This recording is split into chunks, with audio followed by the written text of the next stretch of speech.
The most valuable capital in the world is not political or financial capital, it's social capital.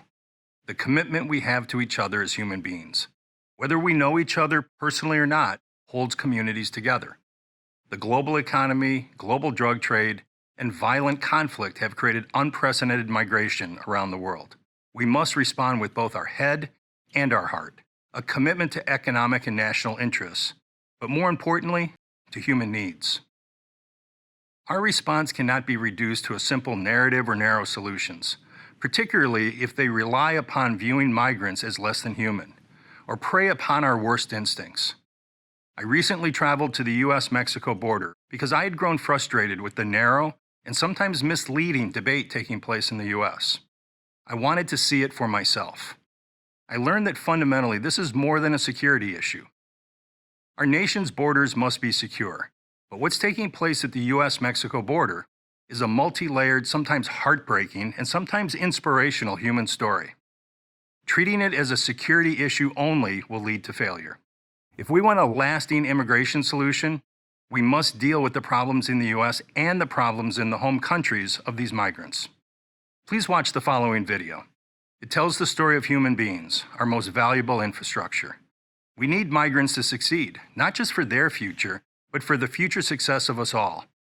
All I ask is that you take the time to understand this issue from all perspectives, and mostly through human eyes. Thank you.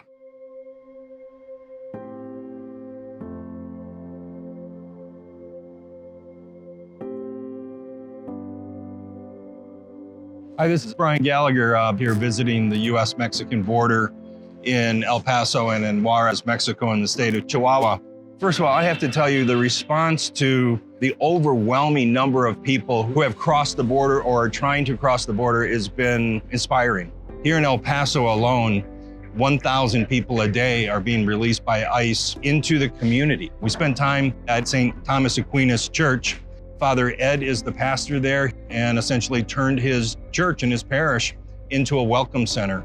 It's very, very well run. There's a medical clinic. There's an amazing supply area run by volunteers where if you need a coat or clothes or medical supplies or toiletries and so forth, it's there. I tell people at the end of the day, however tired I may be, I can get my own car, go to my own home, which is everything these people don't have. You know? So when you're dealing with people that are desperate, possess nothing, don't know what the future is going to be, you know, then our job is to help them. And they're supremely grateful. I mean, we regularly have people in tears when they're saying goodbye to us because they're so grateful for how they were treated with dignity and kindness. 60 people a week are coming through there, and then they're off to their destination sites to meet up with their sponsors.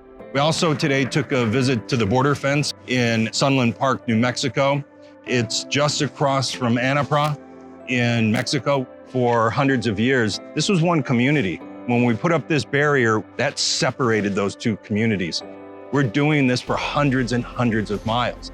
And the uncertainty right now in immigration policy is having a negative impact at the border.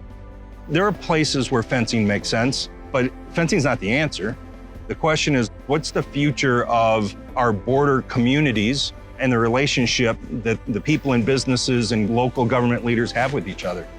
We had dinner in El Paso with a group of business, government, and United Way leaders, including Governor Corral in the state of Chihuahua.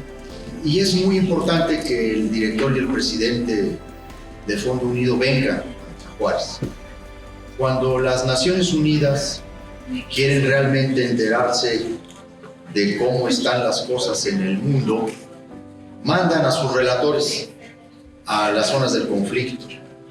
Va el relator de la libertad de expresión y platica con los periodistas. Va el relator de derechos humanos y platica con los derechohumanistas.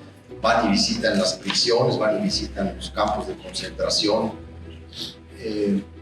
Y nada tan importante como la visita.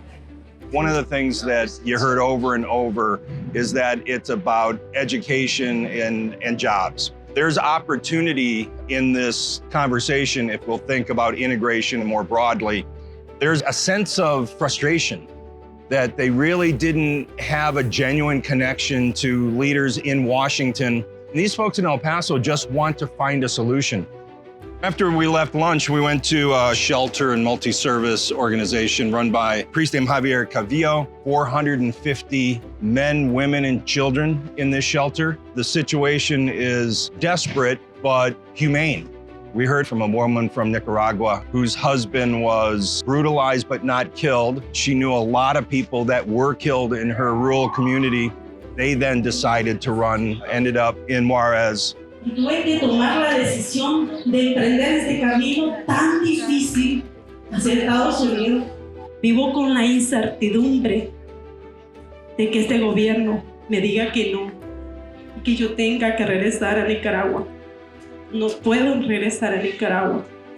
Mi vida corre peligro. Nuestras vidas corren peligro. The image we have of migrants are complete desperation with no skills and so forth. This is a woman that she ran a little convenience store in her community. She's got empathy, she's got skill, she's gonna be an important citizen in any community where she ends up residing.